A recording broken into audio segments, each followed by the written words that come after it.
Hello, and welcome to the Walrus Talks Philanthropy in a Changing Canada, presented by Makeway, RBC, Van City Community Foundation, and Vancouver Foundation, and supported by the Philanthropic Foundations Canada. I'm Jennifer Hollett. I'm the Executive Director of the Walrus, and I'm your host this evening.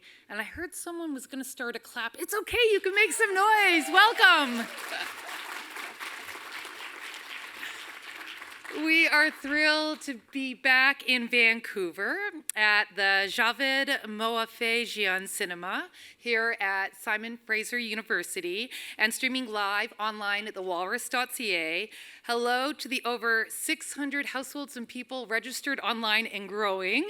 And we also have audience members tuning into the live stream from across Canada. So I want to say hello and welcome to folks from Bella Bella, Montreal, Canmore, Fort St. John, Fredericton, Bridgewater, Kitchener, Laval, Nanu's Bay, Nanaimo, Halifax, Guelph, Whitehorse, and Winnipeg. And for anyone coming in, come down to the front. There's room. A round of applause for our audience tuning in from across Canada.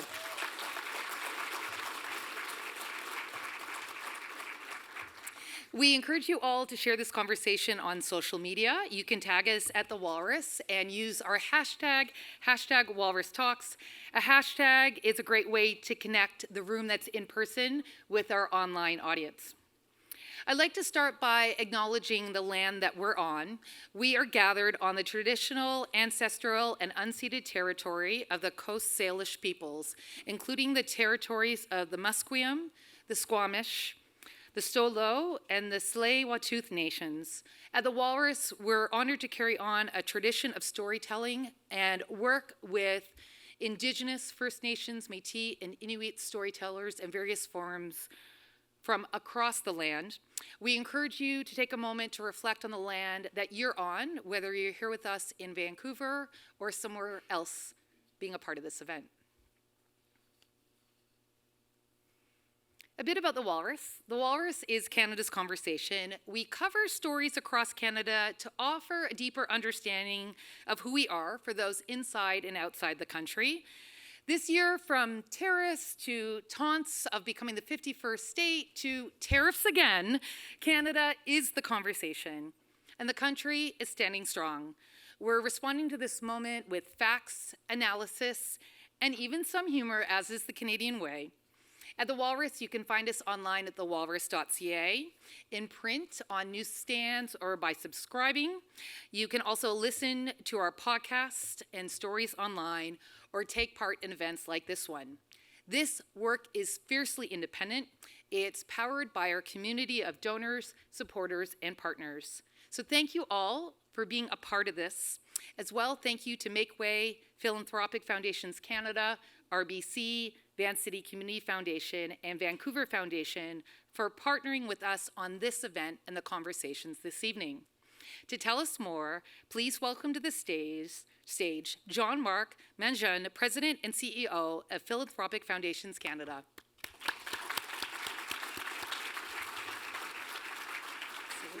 Great to see you. Merci, Jennifer, and thanks to all of you for joining us here tonight. As President and CEO of Philanthropic Foundations Canada, I'm privileged. I get to work with foundations from across the country that work on building the public good, on strengthening our communities, on trying to make a lasting impact. And tonight's event, I think, is going to offer an opportunity to do a real-time reflection about how you actually build a more just, a more inclusive, a more resilient society. Today's philanthropy is not your grandfather's philanthropy, vaguely influenced by the teachings of Andrew Carnegie, a 19th century American industrialist. The philanthropy today is not just about the giving. So don't get me wrong, Carnegie gave away 90% of his wealth. That's still a relevant lesson for the tech brothers.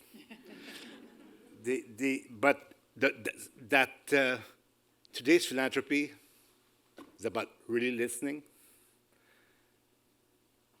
learning about your failures, and learning about your successes, and of real deep partnerships with communities.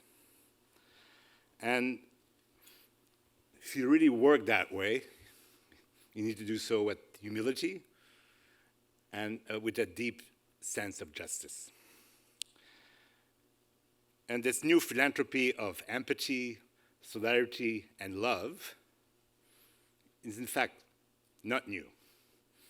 It barks back to the people that first came to live on this land and struggle to survive.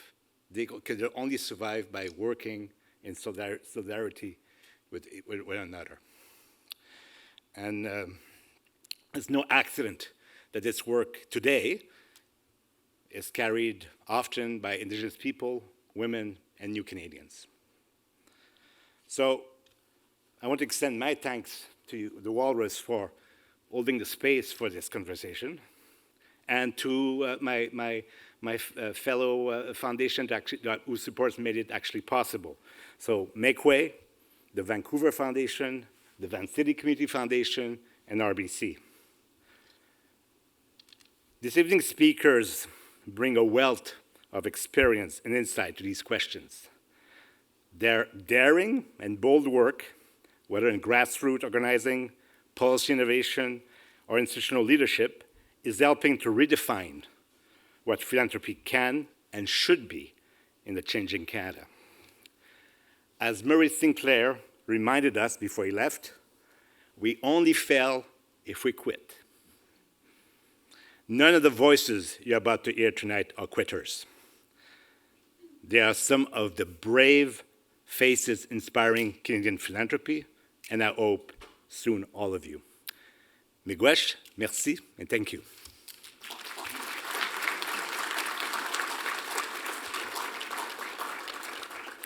Jean-Marc, merci mon ami.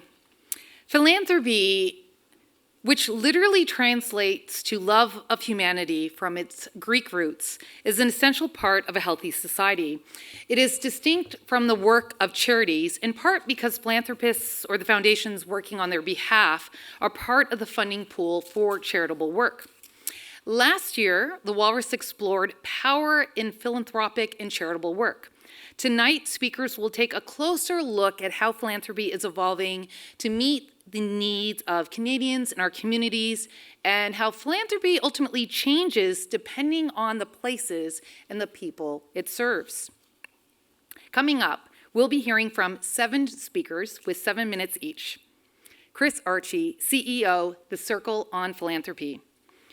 I love it. I hear, woo, you can clap for the speakers.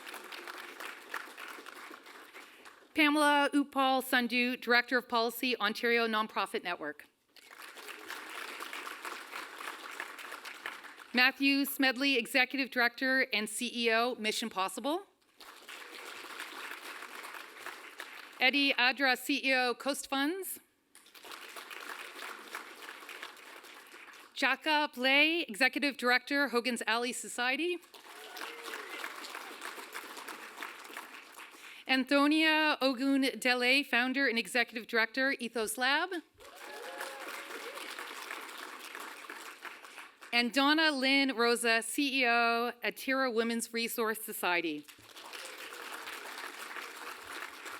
Okay, talkers, I'm just going to speak on behalf of you all. This is a great audience. Thank you for this energy, and let's get this started.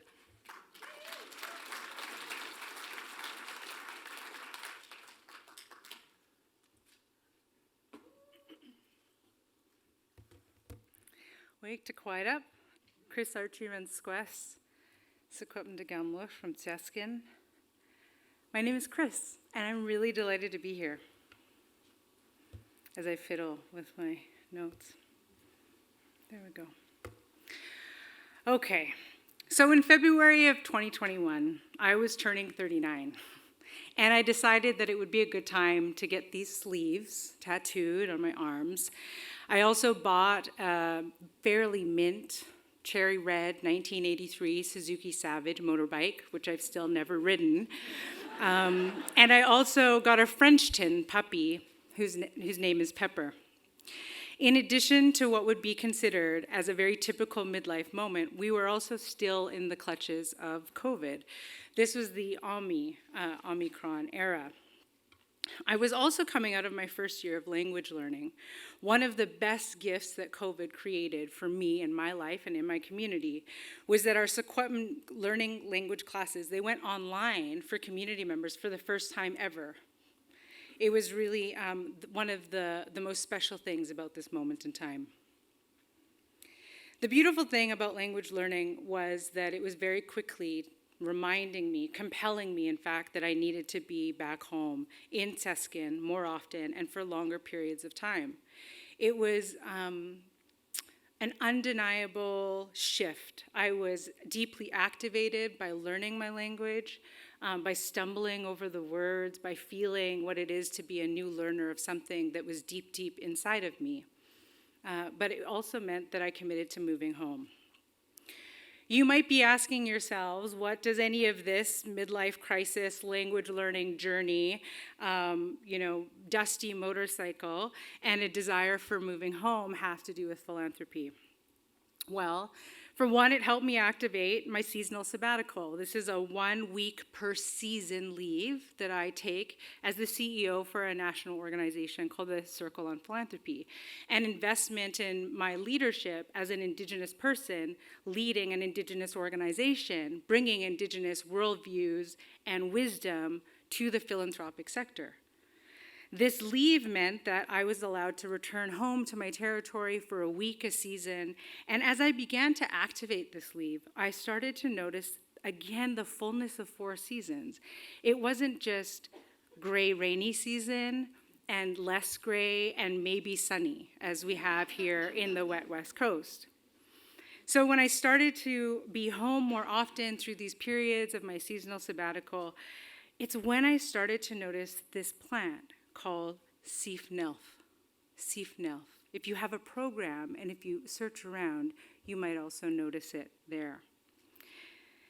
As I was driving in the spring, this almost impossible shade of green would start to sprout up on the roadsides, and it would like catch a flash. It was almost animated because it was so bright. I wondered if I was like maybe hallucinating a little bit or just seeing a brand new bird for the first time.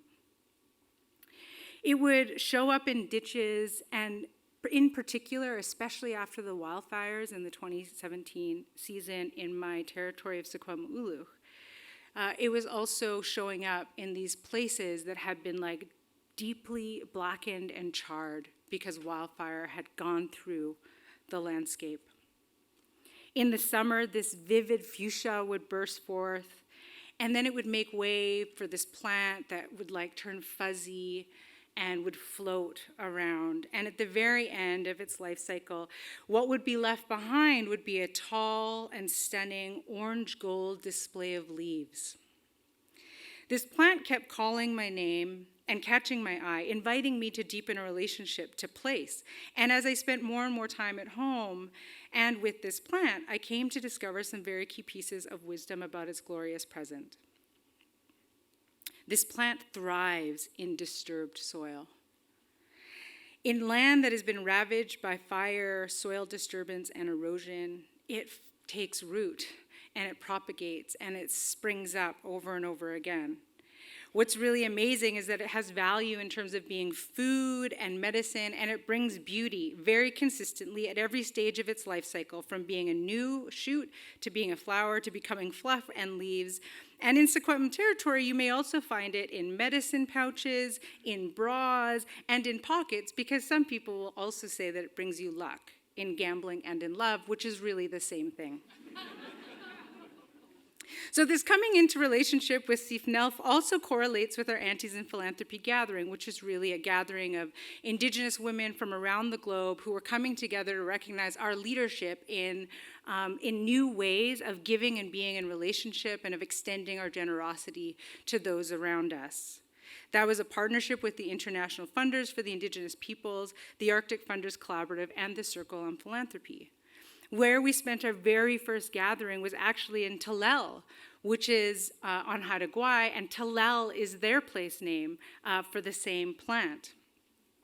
So what started to happen is I noticed that whenever there was times of gathering of Indigenous folks, there was beauty and medicine and abundance of healing started to be uncovered. And over time, I would start to see these as flashes of green and pink. What I noticed is that when we were getting together and sharing with each other our cultural ways of giving, we were activating our truest abundance. We were also mending places of disturbed soil, the places and the spaces where the violence of patriarchy, settler colonialism, and white supremacy had caused violence and harm. In these places, Indigenous gifting, abundance, reciprocity, and relationship building, the same kind of Sifnelf was spreading, it was growing, and it continues to bring flashes of restoration, healing, and connection. Since 2020, our organization has been bringing together what we call our cousins, Indigenous folks, and also inviting Black and racialized folks to be in relationship for strategizing solidarity and connection so that we might learn together and expand how it is that we can be in good work outside of the white gaze, while also still recognizing the abundance that we are offering to this sector that deeply needs it. There's some story about how philanthropy begins when first settlers came to this country and Indigenous peoples kind of gave of their generosity to help people live. But in fact, Indigenous philanthropy has been here since the beginning of time and continues to be here. The invitation that we make for folks from our organization and to those of you here or at home is to start to recognize the flashes of green and pink. If you see fireweed where you are, you might not understand its life cycle. You might not understand the makeup of its genetic being. You may not realize that it is actually deeply mending the disturbed soil from where it grows. However, if you take it upon yourself to recognize that in living systems, in places where Indigenous abundance is given opportunities to thrive, to give, and to be present, when its leadership is supported, we will continue to support an evolution of coming together that doesn't benefit just us. In fact, it supports and benefits all of us in this fabric of the country known as Canada. It's with deep thanks and appreciation I give to those of you who are here, but also to philanthropic organizations who also recognize that there's a real opportunity alive right now, which is that we can put aside our comprehensiveness, we can put aside our desire for knowing all the things, and instead start to invest in the leadership of Indigenous organizations, Indigenous innovations, and the leadership of people who are in deep, deep connection to place, who are in relationship to the people and to the wisdoms of lands and waters and animals. And in only those ways, in only those moments, can we begin to feel proud and filled with restoration for a future we can all be much prouder of. Kukshim.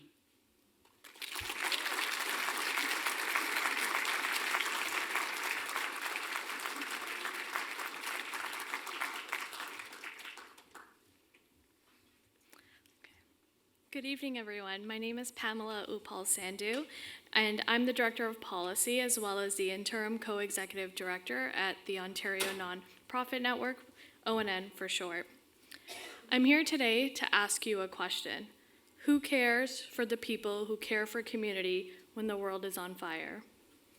Nonprofits across Canada employ over 1 million people, 77% of whom identify as women, half are racialized, and nearly a third are immigrants. And they all have one thing in common. They are passionate about building careful communities, that is, communities full of care. I wish my question was rhetorical, but it's not. I also wish I came bearing some good news, but I do not. Some of you are probably thinking that this is an age-old question. Nonprofit workers have always been undervalued and underpaid. Of course this is true, but what I want to describe to you today is relatively a new challenge for fair, safe, and dignified working conditions, decent work for short, that we're grappling with, that no one is talking about, nor is prepared for. Currently, the climate nonprofit workers are tasked to deliver care in is deeply intolerant. extreme polarization, politicization of progressive public policy, and in some cases, nonprofits and charities, backlash to DEI language and initiatives, othering of trans people, refugees, immigrants, low-income people, people experiencing homelessness, mental health and addiction concerns, and ecosystems of mis and disinformation now fueled by AI are all making it harder for our nonprofit workers to do their jobs, like I've never seen before. There are tangible impacts of these headwinds on our workers. Let me share some stories. I'm hearing from frontline workers that they are being attacked, filmed, and trolled by the broader public for doing their jobs. They are being told their jobs are a waste of taxpayer dollars. I'm hearing from leaders that nothing has prepared them to defend their organization's missions in new lawsuits. I'm hearing from advocates about the never-ending fatigue of following every advocacy rule in the book, but not being heard by governments. I'm hearing from Black, Indigenous, and trans workers in our sector about scalebacks to equity work and the job losses that are following, and the danger they feel in speaking up about anti-Black racism, anti-Indigenous racism, and anti-trans rhetoric. I'm hearing from our arts and culture colleagues that they're facing the worst of the affordability crisis. I'm hearing from all workers about the vicarious trauma they carry when caring for people. I see this on my own team. It's getting harder and harder to care for people. And yes, we continue to fight to protect any of the decent work gains we've made over the last decade for better wages, more pension offerings, and widespread health and dental benefits. Because during times of economic uncertainty and austerity, when we need to do more with less, it is these gains that are threatened. This is the changing Canada and its impact on our workers that philanthropy must contend with in a meaningful way. For the past decade, ONN has worked to fundamentally shift the conversation about work in the nonprofit sector by building a decent work movement alongside nonprofits, their workers, and funders of all kinds. 10 is a big milestone, but in movement building, it is just a drop in the bucket. Changing centuries of inequitable systems takes time and patience. It takes care, creativity, nerve, strength, allyship, and a will. What I've learned is that our successes are predicated on trust-based philanthropy that allows us to be experimental, building worker power so they can demand better working conditions for themselves, deep curiosity and commitments of nonprofits to go on this journey with us, and good, strong partners to champion decent work. So, let me try to answer my own initial question. Who cares for the people who care for community when the world is on fire? The answer is philanthropy. At its best, philanthropy can be agile, rapid, creative, and powerful. And I'm not just talking about giving more money or in better ways or for specific budget lines.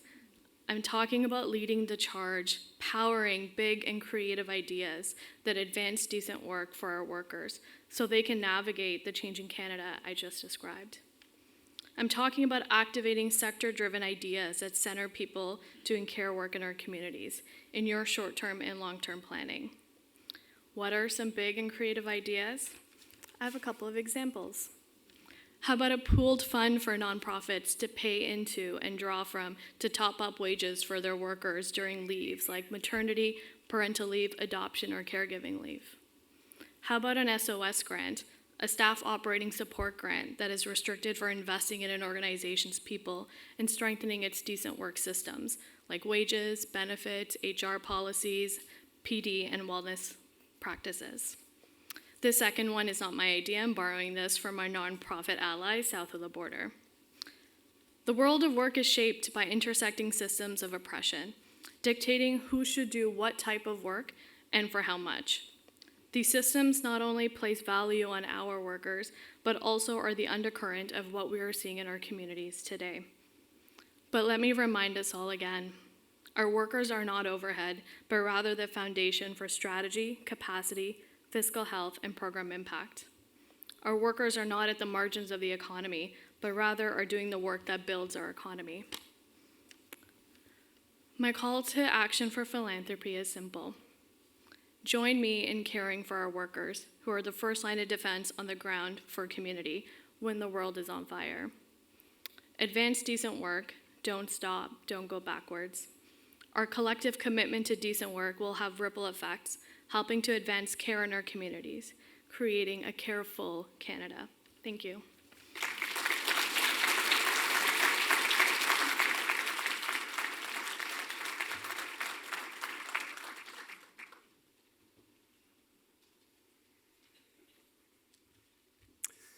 Hello, I'm Matthew Smedley, and I am not an academic or a fundraising expert. I come to you tonight as a practitioner who has been working in the trenches of charitable work in the downtown east side of Vancouver for almost 2 decades. We've been trying to find practical ways to move forward. Yesterday, in the wee hours of the morning, I was traveling back from visiting family, and I was at the airport. I arrived at my gate. I pulled out my phone as I was trying to board, and the flight attendant scanned it, and it made this sound. She's like, "Oh, let me try that again." So she glanced at my ticket and kind of squinted, and she said, "Are you going to Atlanta?" I said, "No." So I was pretty embarrassed, and I realized I was in the line for the wrong flight. So gate A1, she said. So I went to the next gate, and was really pleased that she did not send me off to Atlanta. Father Richard Rohr, one of my spiritual mentors, recommends praying for 1 humiliation a day to keep your ego in check. And so I had mine done before sunrise. But that story, I believe, has something to do with philanthropy in Canada. Sometimes that's the way we give, like me at the airport. You see people are lining up, you assume it's the right direction, you tap your phone to pay. You give because others are giving, because it feels right in the moment, and that's not wrong. Spontaneous generosity matters. But there is a way to give that can be more transformative, and we've already talked about it. It's partnership. When we find causes we believe in and build long-term relationships with them, everyone wins. Charities gain stability, donors gain connections, and together we create change that lasts longer than a one-time donation. At Mission Possible, where I serve as the executive director and CEO, we learned this firsthand. We work in Vancouver's downtown east side, a community that faces immense challenges, but also has incredible resilience and beauty. Our mission is simple: to help people excluded from work find their way back into employment, and in the process, rediscover dignity and purpose. Our funding model is a little different from most nonprofits. About 1/3 comes from donors, foundations, and short-term government projects. The other 2/3 comes from our social enterprises, Mission Possible Maintenance, Mission Possible Neighbors. These are businesses. We're cleaning properties, removing graffiti, keeping the neighborhood safe. But they exist to employ and train people who've been shut out of the job market. We don't measure our success by profit margin. We measure it by lives transformed. And every year, we intentionally lose employees because they graduate, with most moving on to long-term, stable jobs elsewhere. And that's our bottom line. And the social return on this kind of investment is remarkable. Research shows that for every dollar paid in wages through employment-focused social enterprises, the community gains over $4 in social impact through reduced health care, social justice costs, and other costs, and by adding contributors back into the economy. So when you think about it, social enterprise is just another form of philanthropy, one that multiplies impact through work. But even this model, it's still really tough. Social enterprises work best when your mission includes meaningful work. I've yet to see it work really well as an income generator to fund charitable work. Nor does social enterprise eliminate all of the structural strain that the entire nonprofit sector in Canada is facing.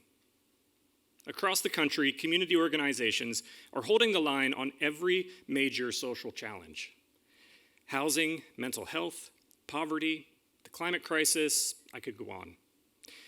We are in many ways the backbone of community life. Yet we're constantly scrambling to fund the very work that holds the social fabric together. While total donations in Canada have gone up slightly in recent years, they've also been more concentrated to a wealthier few. Those with lower incomes are giving less. Unfortunately, that means less stability for grassroots organizations doing the hands-on work. It means more restricted projects and grants that tell us what we can and can't spend money on. And it means less capacity to plan, to innovate, or even breathe between grant deadlines. We need a different kind of philanthropy, one that values partnership over projects, trust over control, and stability over spontaneity. When a donor becomes a partner, something shifts. The relationship moves from transactional to transformational. From how do I help you this year to how do we build something lasting together? At Mission Possible, those who partner with us hire our graduates. They purchase services from our social enterprises, and they volunteer with us to offer their skills. Partnership is not glamorous. It likely doesn't come with ribbon cuttings and hashtags, but it sustains real change. Think about what happens when a foundation, a business, or an individual commits to a multi-year unrestricted support. It allows organizations like ours to focus on what we do best: developing our people, improving systems, strengthening the community, instead of chasing short-term funding projects. That's when excellence happens. That's when learning compounds, and that's when philanthropy stops being a series of transactions and becomes a shared mission. So tonight, whether you lead a foundation, run a business, or simply give when you can, I'd like to offer a challenge. Give like a partner, not a passerby. Don't just board the flight that everyone else seems to be taking. Look up and ask where it's headed. And choose to invest deeply in the causes that align with your values and your hopes for this country. Because when you do, you give not just to a charity, but with a charity. You're building the infrastructure of compassion within Canada. That kind of giving doesn't just fund programs, it funds possibility, it funds stability, and it funds dignity. And at a time when so many feel left behind, that is what true philanthropy can do. Thank you.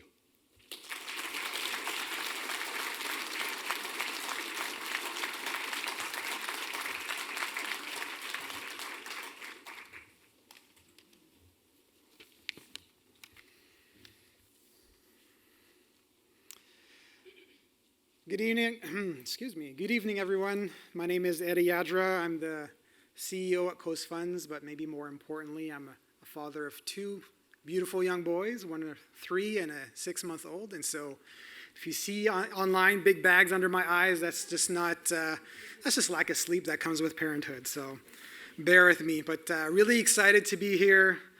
And it's great to be here with so many leaders who share a commitment to building strong, lasting partnerships for change. And so thank you for inviting me here tonight. Tonight I want to reflect on a question that we grapple with quite often. When should government and philanthropy intersect? At Coast Funds, we work in service of First Nations in the Great Bear Rainforest in Haida Gwaii, supporting their stewardship and sustainable economic development goals. Through that work, we've seen firsthand what happens when philanthropy and government come together in the right way. and why the sequence and the intent behind it matters. In our experience, after communities, philanthropic partners are often the first to move. They come in early, way before a government program exists, and way before a full established framework comes into place. That early commitment does more than just fund activity. It creates the space for innovation, for something new to come forth. Philanthropy brings flexibility, responsiveness, and a willingness to take risks that government, for good reasons, can't always take.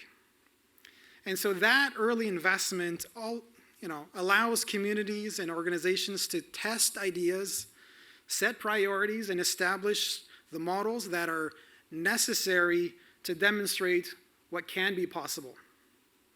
And when it works, it builds the credibility and the momentum that's needed to bring all of us together to the table.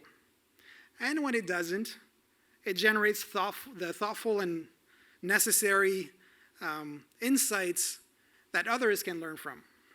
So it's always a win-win. And once those philanthropic dollars are in, they really become powerful levers. We've seen that through the Great Bear Sea development and just generally through the overall project finance for permanence model. Philanthropy supported the proof of concept that gave the government the confidence to follow suit. And when that happens, that partnership shifts from funding isolated projects to sustaining overall systems for conservation, for stewardship, and more importantly, for long-term sustainability and prosperity. And just as this is important, this sequence changes the nature of the conversation. It's no longer about who will fund what somehow, but also changes it to how can we align resources and accountability for the shared outcomes. That sequences also changes the overall power dynamic that comes from money. When communities and their partners are able to move first, they're in the driver's seat, and that's really crucial. They're able to set the table that defines the conditions for partnership and then invite others, including government and philanthropy, to join. It's a very different dynamic than waiting for a government program designed by someone else that they're trying to fit into. It means that when government funding arrives, it comes into a framework that's already shaped by the shared values and community priorities, rather than redefining those. It's a subtle shift, but one that fundamentally changes outcome and ownership. And so the real question is, when should government and philanthropy intersect? In my view, the intersection works best when they play each other's strengths. When philanthropy brings its agility and experimentation, and then the government brings scale and durability. Philanthropy can take the first steps to de-risk ideas, test approaches, improve the feasibility, but for long-term system changes, government investment is essential. You can't really break those two apart. And so the key is where they meet. The intersection really should happen around the work of communities and not above them. I'll say that again because that to me is really crucial. The intersection should happen around the work of communities and not above them. When philanthropy and government meet through those doing the work, their combined impact can be magnified and really made sustainable. At their best, these intersections aren't about just blending funding streams, they're about aligning the intent. And so when philanthropy and government come together with community-led organizations and communities, the results are more enduring, they're more equitable, and they're more grounded in the local realities. And that's what we've seen in partnerships in the Great Bear Sea. Real progress happens when real people are at the table and when the table is set by those closest to the work. In our case, the First Nations we serve. Thank you.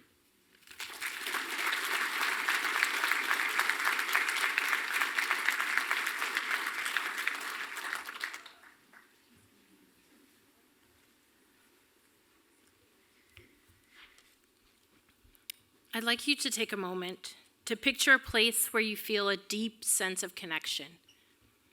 The familiar smells, sights, and sounds, the people, all of it feels like home. It holds you, it reminds you who you are. Now imagine that place being destroyed. The community that gave you grounding and identity disappears, leaving you untethered, searching for a sense of home in a city that wasn't built with you in mind, or worse, built to exclude you. That's what happened to the nucleus of Vancouver's first Black community, Hogan's Alley. My name is Djaka Blais, and I'm the Executive Director of Hogan's Alley Society. Tonight, I want to talk about the power of place and how philanthropy can help communities rebuild belonging that lasts for generations. For decades, Hogan's Alley was the heart of Vancouver's Black community. People built businesses, raised families, gathered in restaurants and the city's first Black church, and they looked out for one another. When the neighborhood was raised in the late 1960s to build viaducts, it wasn't just homes that were destroyed. It was social infrastructure, the networks of trust, culture, and care that make community possible. The story of Hogan's Alley isn't only about displacement. It's about what happens when systems fail to recognize the social and cultural value of place. Today, as cities grapple with affordability, displacement, and inequality, we have a chance to do something different, to see placemaking not only as design, but as justice, memory, and belonging. That's the story I carry with me in my work. At Hogan's Alley Society, we're working to rebuild the lost sense of community on the very block where it once stood and across Greater Vancouver and its area. Our vision includes affordable housing, cultural center, small businesses, and childcare, and other amenities for our community. But more than buildings, we're rebuilding something deeper: shared identity, cultural continuity, and belonging. Our mission isn't just to rebuild what was lost, it's to reimagine what belonging looks like for future generations. We're planning for the next 100 years. We ask, what do we want our descendants to inherit from us a century from now? That's what culturally informed placemaking means, when people who have been historically excluded have the power to shape the environments they live, gather, and thrive. And this is where philanthropy has a vital role to play. Philanthropy has the power to move beyond charity, to act as a civic partner, and catalyst in how communities rebuild themselves. When philanthropy invests in placemaking, it restores more than infrastructure. It restores agency and self-determination. It enables communities to design solutions grounded in their own knowledge, values, and lived experiences. Imagine philanthropy not as the final donor in a project's funding stack, but as the first believer, the one who sees the potential of a community vision before anyone else does. Philanthropic investment can support community-led design, fund innovation that public dollars can't risk, and strengthen social cohesion through art, storytelling, and capacity building. In this sense, philanthropy is not simply funding projects, it's funding belonging. Because belonging is not an abstraction. It lives in the spaces where people gather and in the stories we preserve. As Bell Hooks reminds us, belonging is a place where your soul feels at home and where you are embraced just as you are.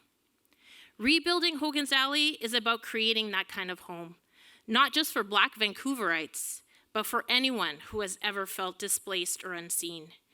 And to do this, Philanthropy can be more than a funding source. It can be a partner in imagination. It can provide what few other systems can: patient capital, resources that honor community timelines, not market timelines.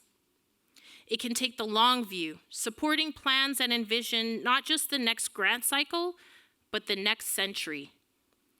I know this because I worked in philanthropy and as a grant maker for nearly 2 decades in government and in community foundations. I've seen its power and I've seen its limits. Too often, philanthropy holds the purse, but not the humility to listen. But I've also seen what happens when funders approach their role differently, when they see themselves not as saviors, but as partners in the work. I was mentored by people who believe that grant making could be a bridge, connecting community wisdom with resources and networks. They taught me that philanthropy, at its best, is an act of relationship building, not control. Over time, I've come to believe that the purpose of philanthropy is not to help. It is to redistribute power, and that starts with trust. Trust-based philanthropy means moving money faster and at a scale that meets the size of the problem. It means providing long-term, unrestricted support because communities know best how to use resources to build resilience. It also means acknowledging that philanthropic wealth was often built from systems that exploited Black and Indigenous labor and land, and then acting to repair that harm. This is about narrative repair too, moving from stories of deficit to stories of brilliance. Too often, philanthropy asks marginalized communities to perform their pain to justify funding. But our communities are not broken. We are creative, we are leading. Philanthropy's role is not to fix us, it is to fuel us. To see Black and racialized communities not as recipients of charity, but as philanthropists and leaders in our own right. There are centuries of wisdom philanthropy can learn from. Indigenous potlatch systems, Caribbean susu, African rotating saving circles, all rooted in reciprocity and love for community. Imagine if Canadian philanthropy reflected that same spirit, abundance for all, not for a few.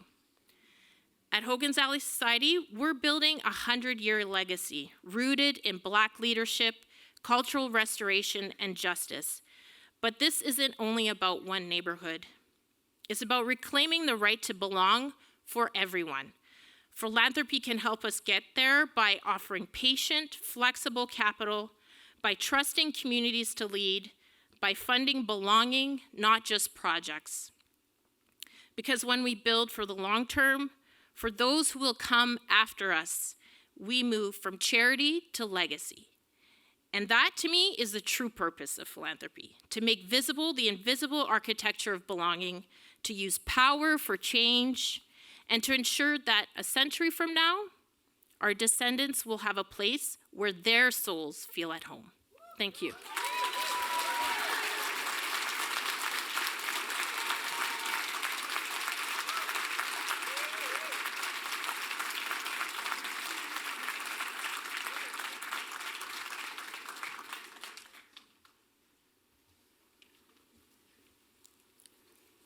Wow. Good evening, everyone.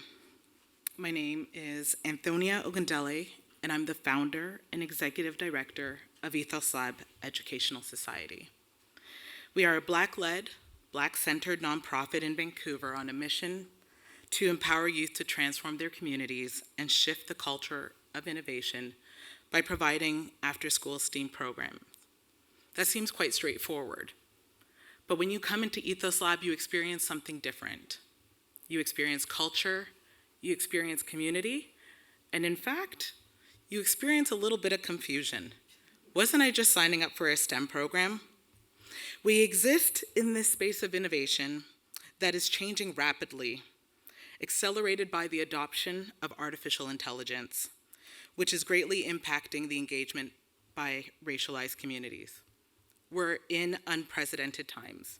We need unprecedented approaches. I believe that philanthropy plays a critical role in funding this transformation. So, a quick story from the perspective of a Black female executive director. Just over a month ago, I got a call from a funder that was going to be sharing news with me on whether or not we had received funding. The news was, we hadn't. I wept. I have never had this type of emotional reaction before. My emotions overflowed, I turned off my camera, and I cried. Not because we didn't get the grant, but it was the third no this week. While I had to pull myself together, lick my wounds, I knew that I was not alone. There were thousands others who are on the other side of multiple no's. It's not easy for an executive director right now. But what made this a little different from other no's was that the feedback that I received was that the proposal could more explicitly demonstrate how these efforts are influencing institutional systems. I was kind of dumbfounded by it. While there were direct ties that I could have talked about and noted in our application, our organization is taking concerted efforts to create new systems, a whole new culture, and in fact, a whole new world. Let me introduce you to Polytopia. Let me introduce you to Inaria. Let me introduce you to Space Oasis, and let me introduce you to One Crew, from the imagination of 11 young people from our community. It is this tie, more than ever, that we need to think about how philanthropy can begin to fund new systems. And so the moment made me realize that philanthropy, as it currently is designed, funds what is already known and understood. Existing frameworks, institutions, but the thing is, a lot of racialized and marginalized communities are out here inventing what's next. And we are not the only ones. Other communities are developing solutions that are responses to community needs all the time. And what we need is to be able to support communities in having their agency to define the solutions that support their communities in real ways. So what if the goal is not to reform, but to reimagine, even to what it means to be a community being served, to be group-centered, where philanthropy is driven by the lived experiences and aspirations by the community itself. Communities, again, are generating these solutions that don't fit so neatly into these frameworks. And definitely, if you've been around Ethos Lab, you can experience that quite a bit. But we know that we're changing lives. What should challenge philanthropy is to move away from perceived target groups as communities that you provide funding to, but seeing these communities as necessary architects to the systematic shifts that we are all imagining. Funding a group-centered, group-serving, and group-led approach. What might it also look like to reconsider and fund the collective imagination of a group inspired to create a whole new system? Measurable outcomes are new and difficult to benchmark, but it's bold and transformative. Many people call that leadership, but for philanthropy, it feels unfundable. Might we consider outcomes of learning, adaptation, or courage? It feels like a risk. Well, it is. But it's in ignoring these tides that we might be missing some transformative impact for many groups. That's not to say let's just kind of throw money at any organization, but we have to recognize that with transformation, and especially in the time that we're in, it's about taking risks and accepting the complexity of what it means to be human, always changing, wanting to be understood, and considering initiatives within the context of a relational ecosystem versus solely structural. To fund communities that are traditionally underfunded must be considered as a necessary part of ecosystem health. But I guess that is a challenge for philanthropy. How can static approaches to measurement, impact, and evaluation respond to the dynamic nature of our communities, and keep pace with our evolution. But also, what does it mean when we talk about group leading? The presence of marginalized communities in leadership roles shake the foundations of these systems that have been architected to maintain the status quo. Black leadership in unexpected fields still gives people pause, but gets lost in the philanthropic page. Those types of experiences, whether it be a Black community leading in STEM, or having a Black leader who might be engaged in environmental sustainability, to a Black mom here who was born in Calgary that still gets puzzled confusion on how that might be possible. And so, to get back to the story of rejection, while it stung a little, a lot, our ethos will remain the same towards shifting the culture of innovation. And I hope through our work, we can shift the culture of philanthropy. There are other organizations chartering unclear and transformational waters. This is the kind of world that we're in right now, and I believe that philanthropy needs to meet the moment. Thank you.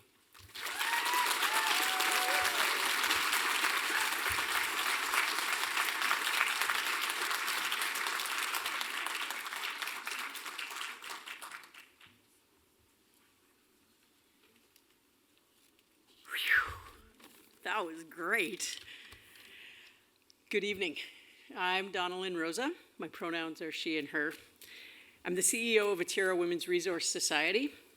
We're a not-for-profit organization based here in the downtown east side in Vancouver.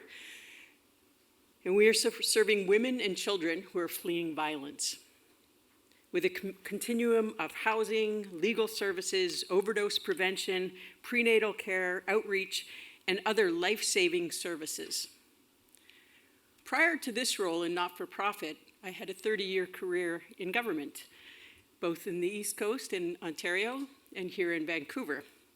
I then took a little bit of time to work with a First Nation locally, the Squamish Nation, and I still work with them on contract. It's a privilege and a gift to work alongside people who care the way they do and who understand how to give to each other. And I'll come back to that. The simple solution for charitable giving is actually that government funds appropriately. It's the baseline we should have through partners. But government isn't stable, 30 years in government, and so we must look for a more sustainable approach. If only we could invest in all people so that all of humanity operates from a place of kindness and relationships and trust. If that were our baseline, then we would have our new model simple.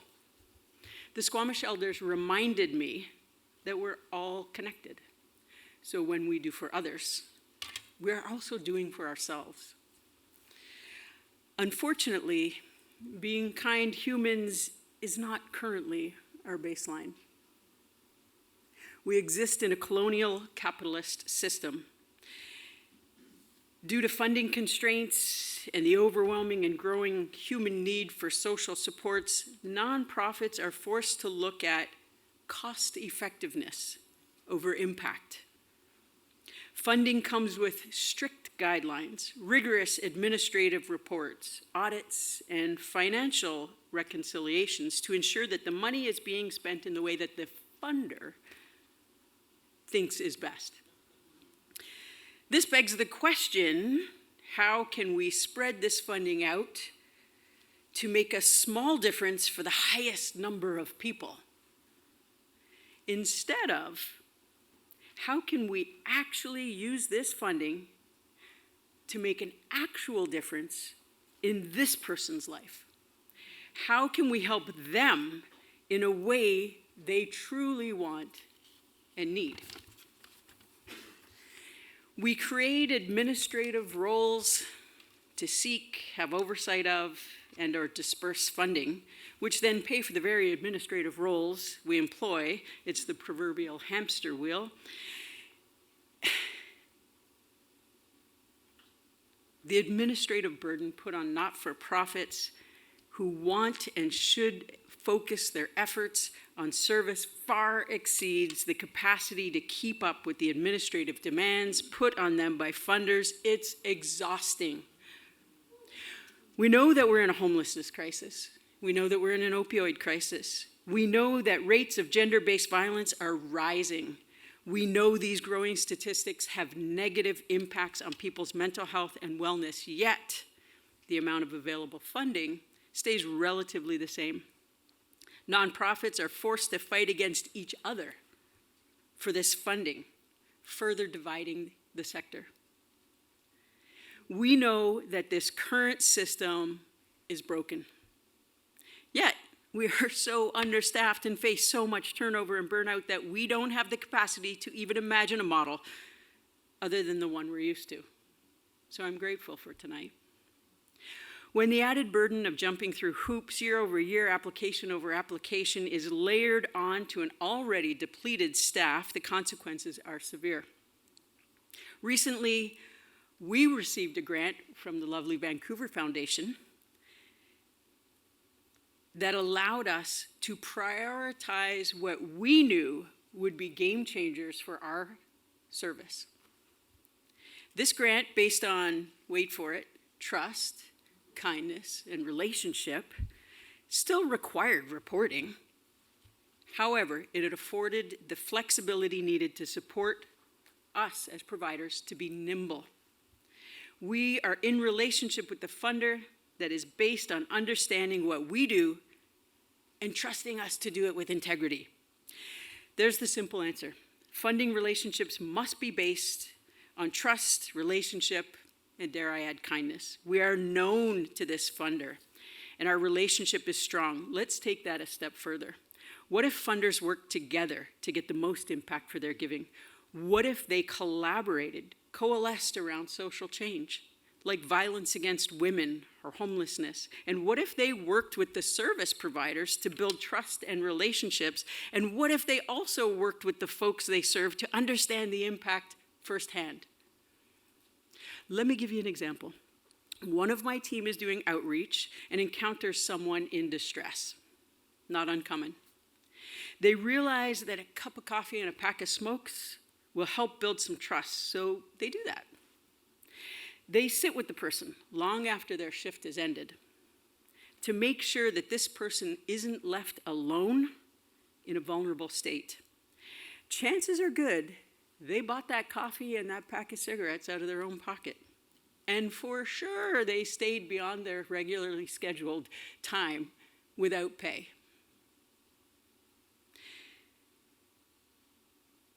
No flexibility. Who steps up? Well, someone who's likely from the same margins as the person they are supporting. Someone who will feel the dent of that $10, but does it anyway. 80% of my staff come with lived experience. Those are the folks sitting beside the folks who need to be sat beside. If funders build trust with providers and create funding streams that allow for providers to have flexibility, then that's where the real work is done.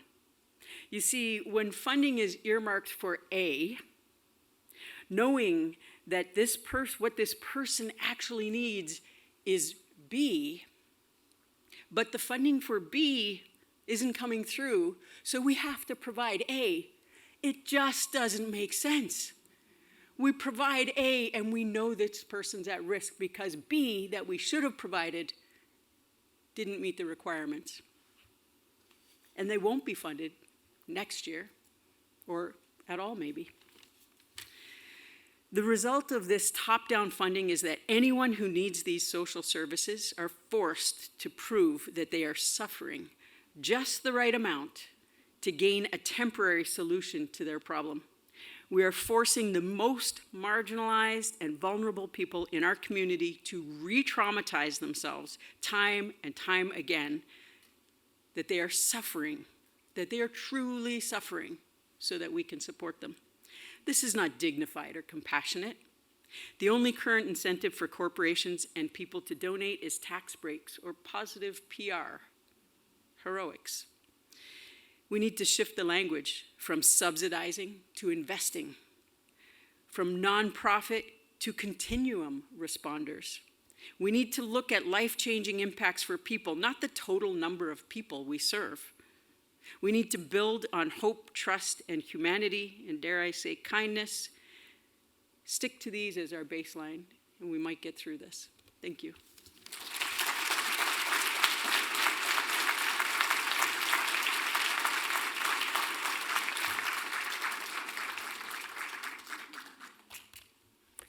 Woo!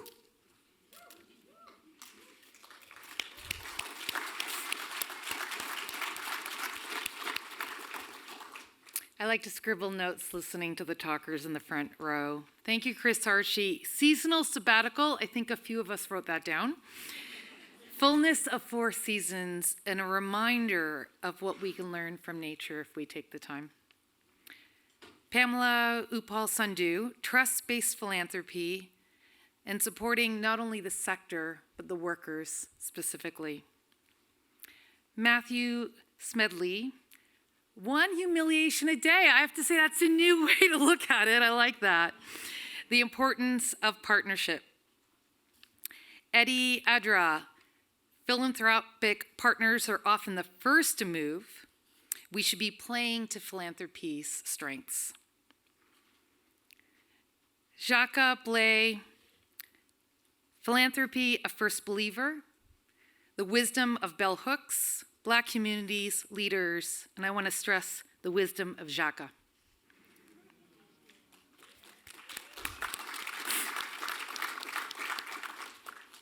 Anthonia, Ogundele, we are in unprecedented times, unprecedented work. Racialized communities and youth are creating what's next. And Donna-Lynn, Rosa, so why I gave her a high five on the way out is she high-fived all the speakers that went before her on the way in. And I thought it was such a great way to recognize their talks, but also to build off their energy.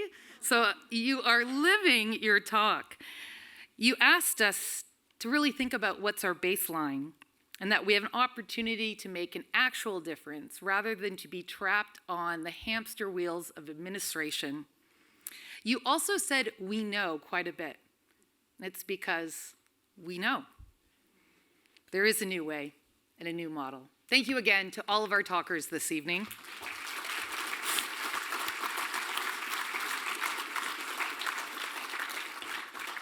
This is where I invite our speakers to stand up and make their way out to reception so they have a chance to grab a drink and catch their breath before everyone else joins them. So again, stand up and you can head out this way. And while they do that, I'm going to tell the rest of the room a little bit more about the Walrus. Thank you again. If you enjoyed tonight's event, and thank you for being such an expressive audience. I fall in love every time I'm in Vancouver. It's an incredible community here, and I sincerely mean it. Just a very engaged audience tonight. We have more coming up with the Walrus. We are in Ottawa, also online. All of our talks are live streamed for free next Wednesday, November 19th, and we're going to be exploring a topic that came up tonight, the Walrus Talks Ending Gender-Based Violence. We have 7 expert speakers who will address pressing policy gaps and cultural shifts that can reduce and prevent gender-based violence. And then the following Wednesday, November 26th, we're back in Ottawa again, as well as online, for the Walrus Talks Innovation Nation. This is a timely conversation that will be exploring the transformative research emerging from Canadian universities that's already shaping the way that we live, work, and ultimately thrive. Sign up for our newsletter. It's the best way to stay in touch with the Walrus. For those of you in the room, we have a table during the reception. Also, we'll send a follow-up newsletter and you can opt in there. We also encourage you to subscribe. We have a special offer for those of you in the room, a full year subscription to the print edition of the Walrus. That's 8 issues delivered right to your door for just $25, which is a great deal. Yeah, that's it. Again, this is why I love this audience. And if you're wondering why this person is screaming, that's it, because if you go to a newsstand, it's like, you know, close to $10 for any given magazine, which is also a good investment, but this is a real deal. We have a table in the lobby, and a member from the Walrus team is happy to sign you up. Fun fact, the Walrus is a registered charity, which means we are also part of this conversation, and our work is powered by people like you. With your support, we can ensure that everyone has access, paywall-free, to responsible, fact-based coverage on the very issues that shape Canada's future. You can donate to the Walrus online at thewalrus.ca/support, or stop by that table in the lobby. All gifts, $20 or more, will receive a charitable tax receipt. And thank you for that investment. Thanks again to everyone at Make Way, Philanthropic Foundations Canada, RBC, Van City Foundation, and Vancouver Foundation for making these talks possible and for the trust in this work. Thank you as well to our annual sponsors, Air Canada, Bullfrog Power, Inspire, RBC, and Rogers. For those of you joining us this evening here in Vancouver, as you make your way out to the way you came in, we encourage you to join us on the second floor. Just head downstairs and then follow a hallway. We're going to have members of the Walrus team. We call them Walri. They will be directing you to the room, help you find your way, and it's a great opportunity to join us for sips and bites and continue the conversation with all of our speakers. Thanks again. Have a great evening.